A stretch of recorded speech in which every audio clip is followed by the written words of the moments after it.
Get it straight, Buster. I'm not here to say please. I'm here to tell you what to do, and if self-preservation is an instinct you possess, you better do it, and do it quick.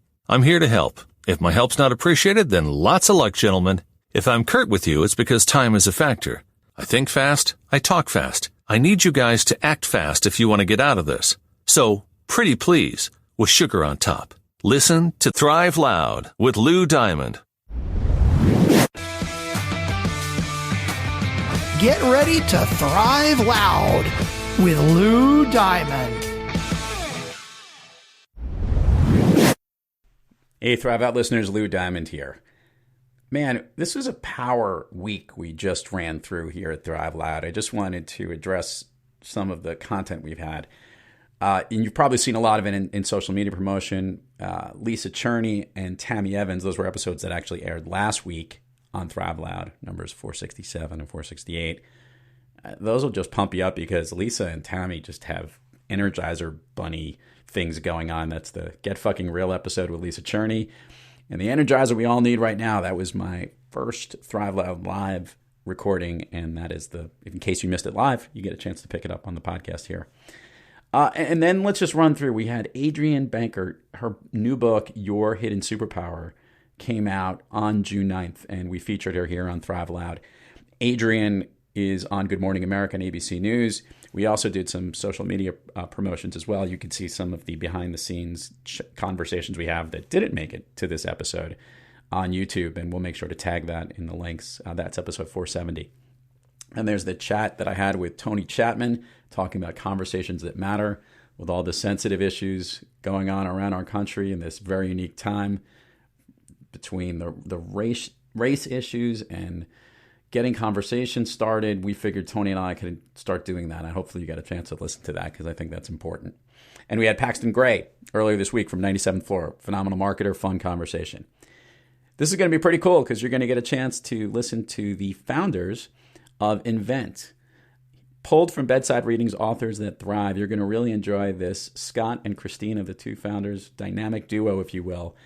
And they get rolling in this great episode. So sit back, relax, listen, and enjoy to an episode pulled from Bedside Readings, Authors That Thrive, here on Thrive Loud.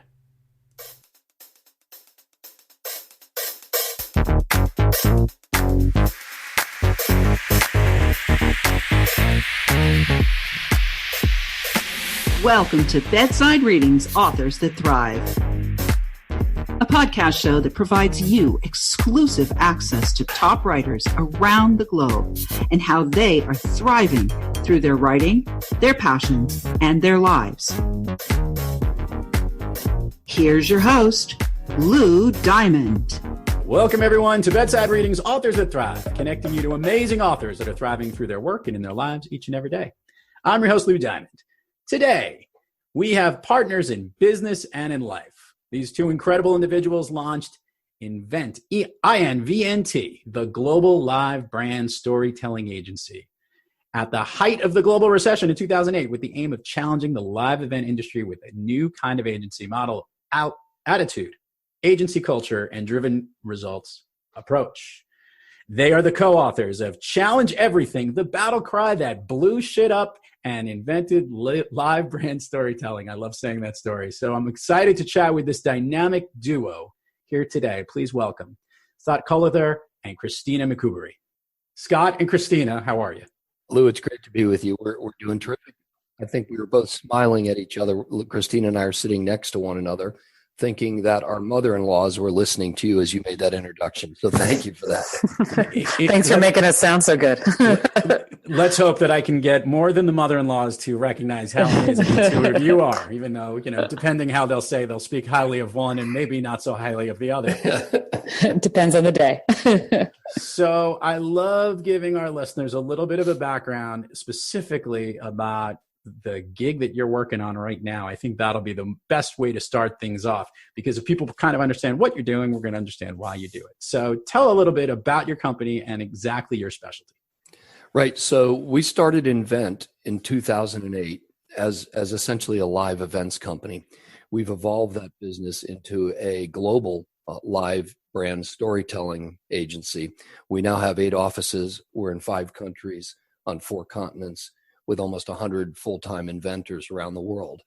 And we have the good fortune to work with many of the biggest brands and organizations in the world on their live experiences. As we've continued to evolve the business over the last 12 years, we now are developing what we're calling INVNT Group.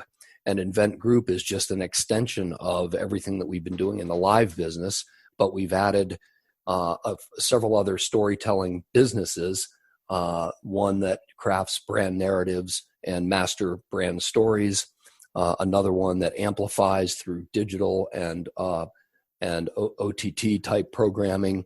And then we're in the process of developing a group that is focused on transformational and organizational change and performance metrics.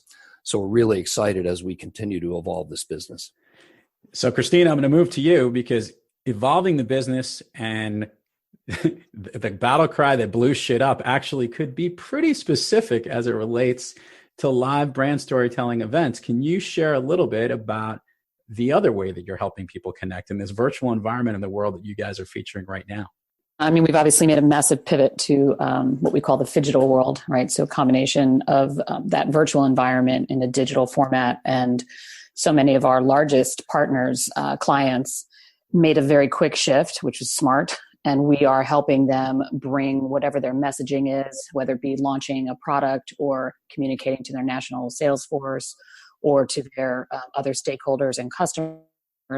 We're helping them do that through the laptop, which we've done a lot of that in the past. We live stream massive product launches, whether it be the new Corvette or the new Samsung phone. So we're well versed in that world, which is proving to be very useful right now. But to make the entire shift to virtual is absolutely what the focus of the business is right now. So let's talk about the art of brand storytelling. Shape a little bit about challenges that companies have. And I want you, whoever wants to take this, I'll throw this as a jump ball. I'll take it then. You'll take this one. You might be slightly taller with a longer reach. Not by much. Not Exactly. by much. It depends on whether she has her heels on or not. So the question is this, how do you solve this incredible problem of helping to connect someone's brand? What is the specific art into where you sit into creating this effective message? Yeah, well, look, first and foremost, we have to find out who their key target audiences are and what their key communication messages are. And then we will develop a set of KPIs with them. And then we will, through a process that we call invention, which is a proprietary process that takes our clients from what we like to call red to green or chaos to clarity. We will bring them through a series of stages along the way through this invention process that develop the right tactics. So it'll help us form the strategy. It'll help us form the creative ideation and the specific tactics on how to really target their messaging and what they want to achieve with their most important audiences. I've worked with a great deal of agencies in my life from all different aspects, as a client, as a customer, as a partner. Help explain a little bit about your industry and your business on what makes your culture of those that, I love how what did you call them? The inventors. Love that. Mm-hmm. Kristina, share with us what that culture is about at INVNT so that people understand the difference that you guys have versus others. Yeah, of course. We're incredibly proud of the group of employees we have. Yes, we refer to them as inventors. They are a group of incredibly wicked smart, very driven, very creative group of individuals. We have grown the business since 2008 when there was about 6 of us to now obviously a much larger global agency, as Scott referred to, of close to 100 people. So as we've grown, it's become crucial to find those really strong characteristics in the people that we bring on into what we call our tribe. So they all have a very driven, very creative sense of themselves as professionals in the industry. And they all are incredibly driven. And we call them wicked smart teenagers because they have this incredible sense of optimism and energy.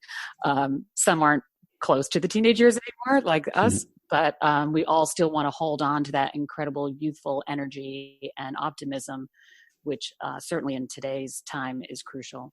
Yeah, and I think that Kristina, by and large, who basically oversees the operations of the business, has really shaped the way our culture has evolved over the years through a variety of specific tactics that we've developed that really have not only maintained this idea of wicked smart teenager, which as she points out has nothing to do with your age. It's more of a mindset and a belief system than anything else, but has really shaped our ability to, as we've grown and we've become one of the market leaders in our space, to still maintain that challenge everything spirit that we had when we first started the business.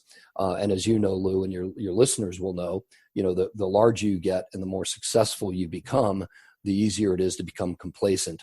And so through Kristina's efforts leading these teams that are specifically focused on our culture and our organizational behavior, we've done a really exemplary job of maintaining that challenger mindset that we had in the early days.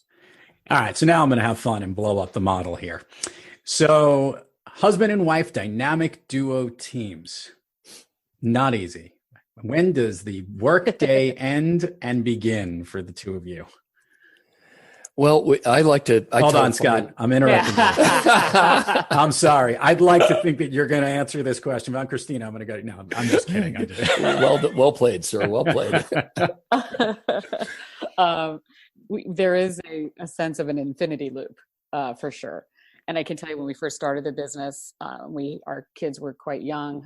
They're now all on their way to college. So the journey of us as a couple, as a married couple, as well as business partners, has had its high points and some low points. And given the history of our business, our own business, that we were acquired by Time Inc. in 2015, and then we bought our agency back 2 years later, which was an incredible journey.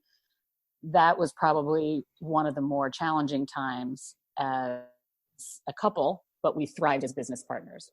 So there's a joke in our house that that summer was incredibly challenging, but we discovered things about ourselves as leaders in the business that we probably otherwise would not have developed and emerged out of.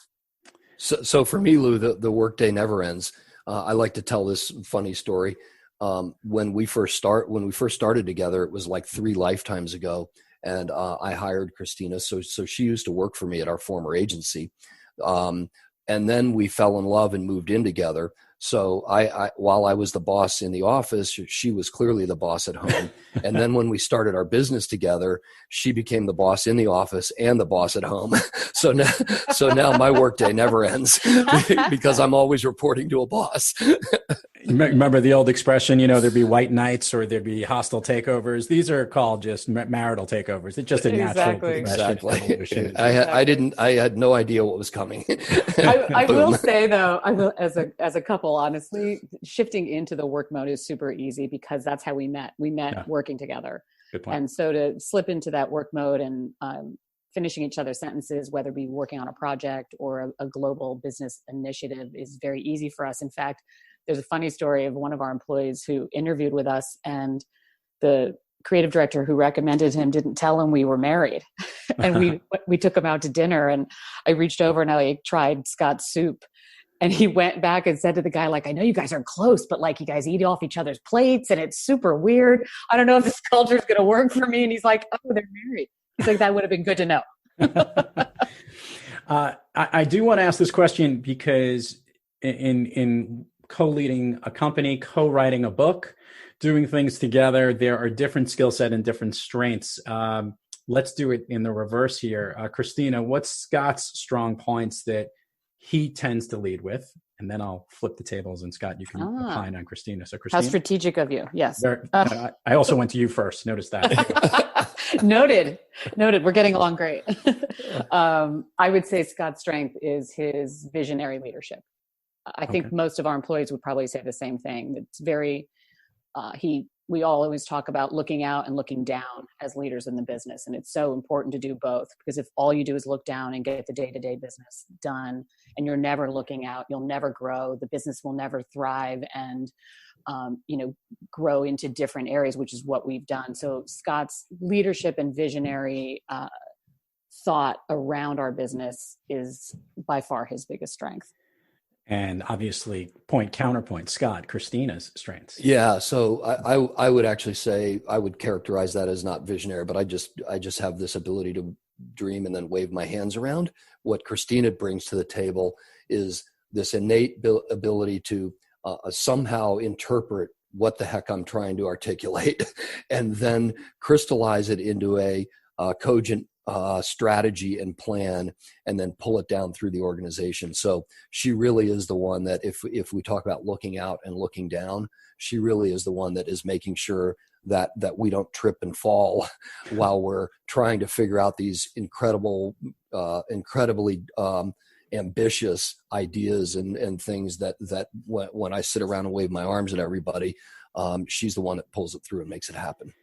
Scott, I'll start with you on this point, and now you can talk about yourself. On off days when the entrepreneurial spirit has maybe been spunked, the world around you has changed, or you're not kicking on all cylinders, when you have trouble thriving, who or what practice do you seek to get back on the thriving track? Yeah, that's a great question. So about a year and a half ago, this to me is actually a daily concept, but about a year and a half ago, I started this thing that I've characterized as 2 for You. And what that is, Lou, is I get up every morning, quite early actually, and spend the first 2 hours entirely on me. And that takes a bunch of different forms. I'm into meditation and self-awareness. I read, I exercise. I happen to be a avid cyclist, so I ride a street bike, not a motorcycle, but a pedal bike. Okay. And I play the piano. And so every single morning I'll get up at between 4:30 and 5, and I spend those first 2 hours before I check my phone or my emails or even read the newspaper or watch the news, just getting in that zone. And so I think it's uber critical, at least for me, and I would suggest for others, to take some point out of your day and give it just to yourself. And for me, that doing it in the morning and getting it over with, being selfish for a little bit, if you will, allows me to then charge out and give everything else to everybody else in the organization. I like it. Now, Kristina, what do you do to get back on the thriving track? I'm not nearly that disciplined. I'll say that. I will not be up at 5 a.m. That's not true. That's true. I'm not up at 5 a.m. I'm actually a night person. So it actually works for us since we have a global agency. I'll be on the phone with our APAC team at midnight, and he'll pick up where I left off at 4:30, 5 o'clock in the morning. But for me, it actually, I enjoy having regular, stable things in my life. But when I really need, like in terms of exercise and meditating, I do all that as well. I just don't do it before the sun comes up. But for me to get that feeling back, that sense of focus, I find walking is what works for me, whether that be in Central Park, which is what I look forward to starting to do again when the world gets back to normal. Walking and really moving through my thoughts and refocusing. It's amazing what happens when you just go out there, put one foot in front of the other, maybe listen to a little music. It's always been when the most creative ideas have surfaced for me. And when those eye-opening moments that when all of a sudden there's a business challenge that becomes crystal clear and I know exactly how to handle it. So for me, it's as simple as that. It's going for probably about a 3 to 5 mile walk. So there's an expression, the sharpest knife can't shave its own handle. I always love that expression. That's true. Right? That is true. So the question here is, I want to know INVNT's brand story. And I know that it's interesting because I bet you both tell it well. I would love to hear, and so would our listeners really, that quick message, I guess, that connects your brand and the way you describe what you guys do so that our listeners can really grab it. Yeah.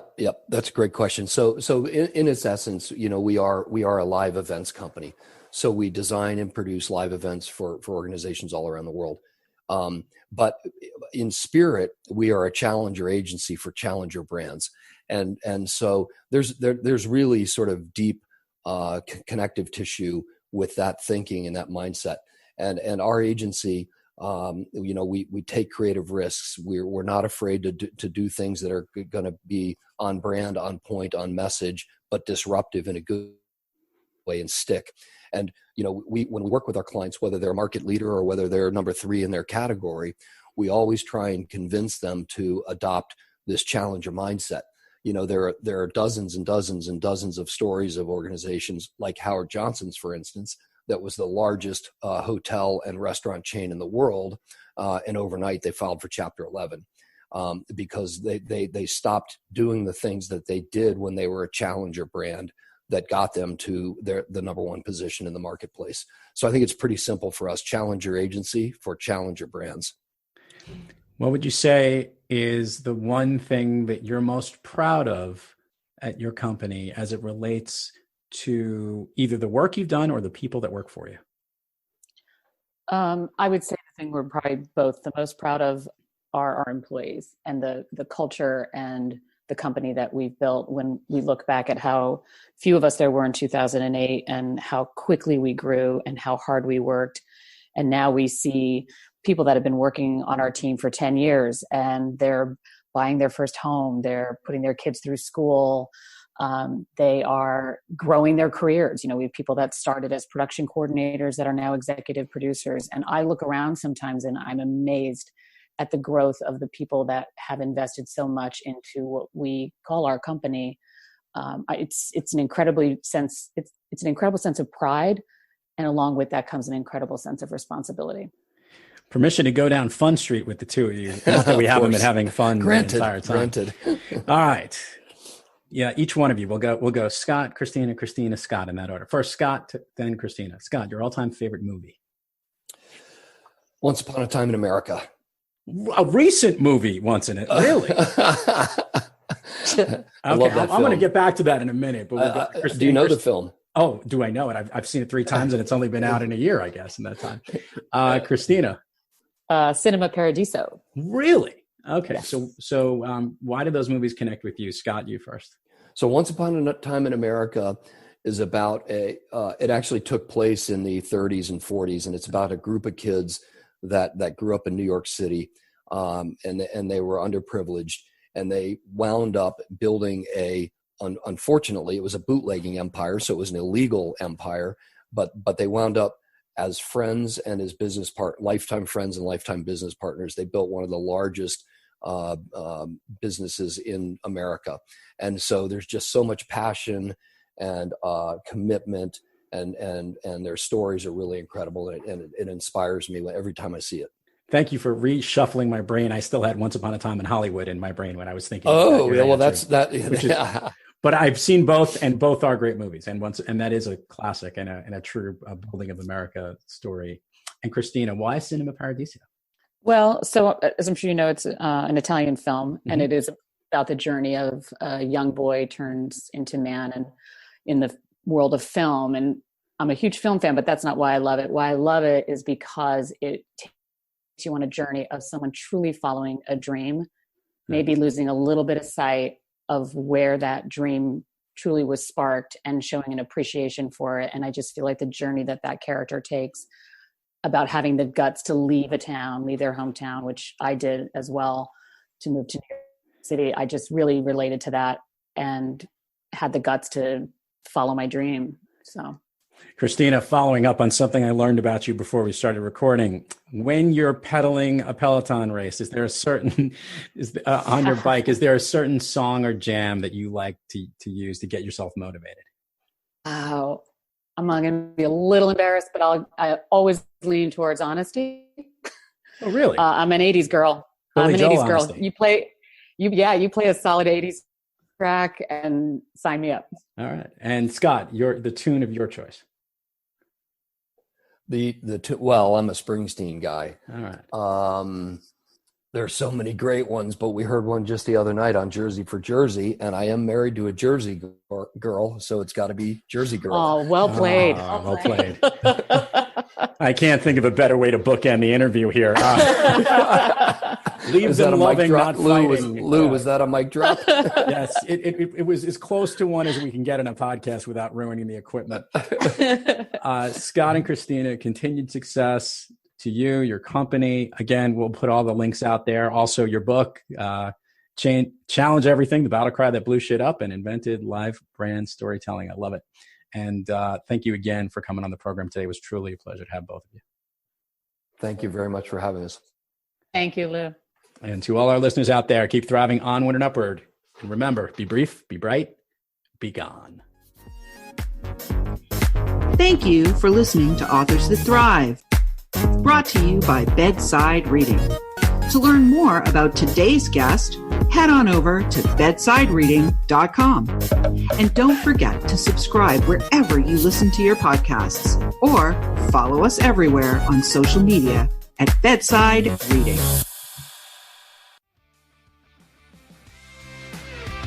You've been listening to Thrive Loud with your host, Lou Diamond. Check us out on the web at thriveloud.com and follow us on Instagram, LinkedIn, Twitter, and Facebook at Thrive Loud. And check us out on the Good Pods app at Thrive Loud, where you can follow, listen, and connect directly to Lou and all of the Thrive Loud episodes. Thanks for listening.